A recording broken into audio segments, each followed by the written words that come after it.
नमस्कार दोस्तों। आज बहुत ही सीमित संसाधनों के साथ असीमित जानकारी लेकर आया हूँ। आज हम इस सेशन में इंडिया और अमेरिका के संबंधों के बारे में जानेंगे, जिसे हम कुछ भागों में बांटेंगे।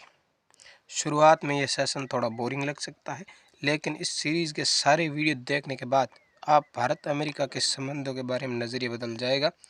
शुरुआत होती है 1945 के द्वितीय युद्ध से, जिसमें सर्वाधिक जाने गई और परिणाम स्वरूप अमेरिका जो है वो अस्तित्व में आता है। 1945 में कोल्ड वॉर की शुरुआत माने जाते हैं और 1991 तक यह चलता है। कोल्ड वॉर ऐसा कोई युद्ध नहीं था जिसमें जान हानि हो या राजा महाराजाओं की तरह युद्ध हो।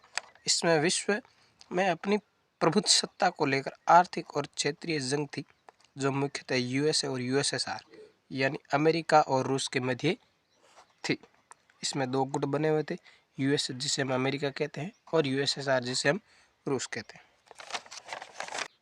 कोल्ड वॉर में दोनों यूनियन हाल ही में आज़ाद हुए देशों को अपने अपने साथ लेना चाहता था, लेकिन भारत इस समय न्यूट्रल था, एनएम नॉन अलाइनमेंट मेंबर था।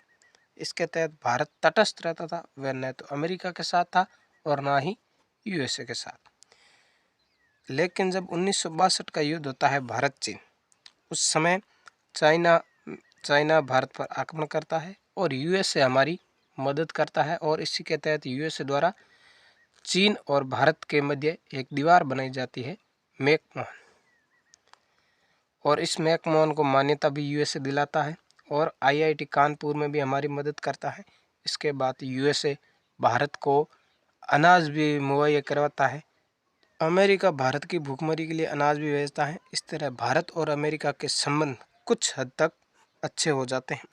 अमेरिका पाकिस्तान का भी सपोर्टर था, वह पाकिस्तान के मामले में न्यूट्रल रहता है। जब 1965 में भारत पाक युद्ध होता है, तब यूएस तटस्थ हो जाता है, जिससे भारत और अमेरिका के रिश्ते में दरार आ जाती है। और इसी समय जो रूस है वो भारत को अत्याधुनिक शस्त्र उपलब्ध करवाता है और अपनी जो नाव तटे हैं वो यहाँ पे भेजता है। यूएसए पाकिस्तान की तरफ से भारत पर आक्रमण कर रहा था। यूएसए और पाकिस्तान दोनों ही भारत पर आक्रमण कर रहे थे, लेकिन तभी यहाँ पे जो रशिया था वह भारत की हेल्प के लिए आगे आता है और भारत और रशिया के मामले अच्छे हो जाते हैं। इसी दौरान भारत ताशकंद का जो समझौता होता है, उसमें ताशकंद समझौते में यूएसएसआर को भारत मध्यस्थता रखता है और भारत और यूएसए के संबंध इसी के साथ बढ़िया होने लगते हैं। अब हम अगले सेशन में कल हम पढ़ेंगे कि कैसे यूएसए भारत के परमाणु परीक्षण का विरोध करता है और भारत उसका जवाब देता है। अगला पार्ट बहुत इंटरेस्टिंग है, तो वीडियो का इंतज़ार ज़रूर करें, और अगर वीडियो पसंद आया तो लाइक करें और ऐसे ही वीडियो के लिए चैनल को सब्सक्राइब ज़रूर करें। धन्यवाद दोस्तों। मैं बहुत सीमित संसाधनों के साथ आया हूँ, लेकिन मेरी रिसर्च आपको बता रही होगी कि मैंने कितनी मेहनत की है, तो वीडियो के लिए एक लाइक तो बनता ही है। धन्यवाद।